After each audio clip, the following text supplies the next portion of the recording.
សួស្តីបងប្អូនទាំងអស់គ្នាថ្ងៃនេះខ្ញុំចង់នាំអារម្មណ៍បងប្អូនមកមើលការដាំដុះហើយនឹងបង្ហាញនឹងប្រាប់បងប្អូនដែលមានអារម្មណ៍មានចំណាប់អារម្មណ៍ចង់ដាំស្វាយចន្ទីបងប្អូនដាំស្វាយចន្ទីมันជាចំណាយដើម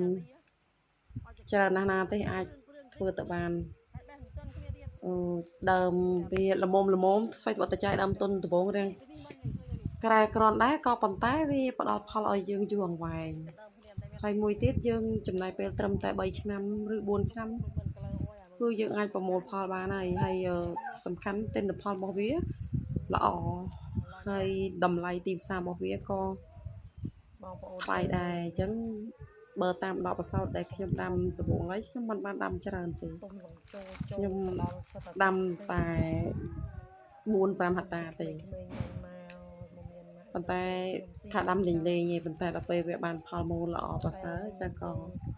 ខិតខំបន្ថែមដាំទៀតព្រោះឃើញថាចំណូលដែលបានពីស្វាយចន្ទីគឺល្អហើយតម្លៃល្អជាងនិយាយរួមល្អជាងដំណាំកសិកម្មផ្សេងទៀតបើប្រៀបធៀបទៅនឹងស្រូវវិញគឺស្វាយចន្ទីវ៉ាស្រូវឆ្ងាយមែនទែនសឹងថា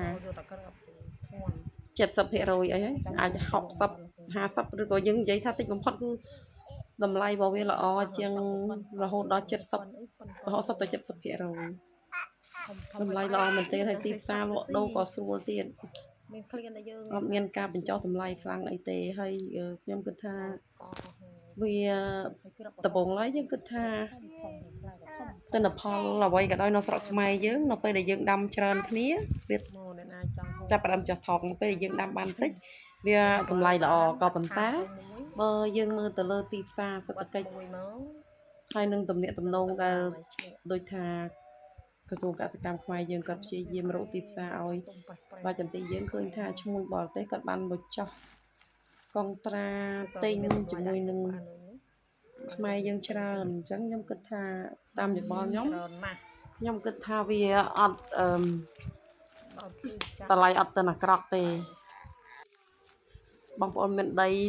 ទំនេរហ្នឹងកុំទុកចោលអីដាំទៅព្រោះយើងបដាក់ទុនតែម្ដងយើងអាចបេះបានរហូតឬថា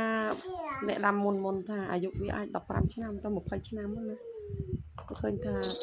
ផលវាក៏ល្អហើយអាយុវាក៏វាចូលទៅដាំខ្ញុំដាំសាក់លបងទេក៏ប៉ុន្តែដល់ពេលឃើញទិន្នផលល្អខ្ញុំក៏ដាំថែមបន្តទៀតទៅហើយវីដេអូនេះមានតែប៉ុណ្្នឹងតែអរគុណច្រើនបងប្អូនមានដីកុំទុកត្នេអីដាំទៅយកផលគ្រាន់ផ្ដោះបដូរជីវភាពយើងមកគ្រាដែរខ្ញុំដាំលេងទេ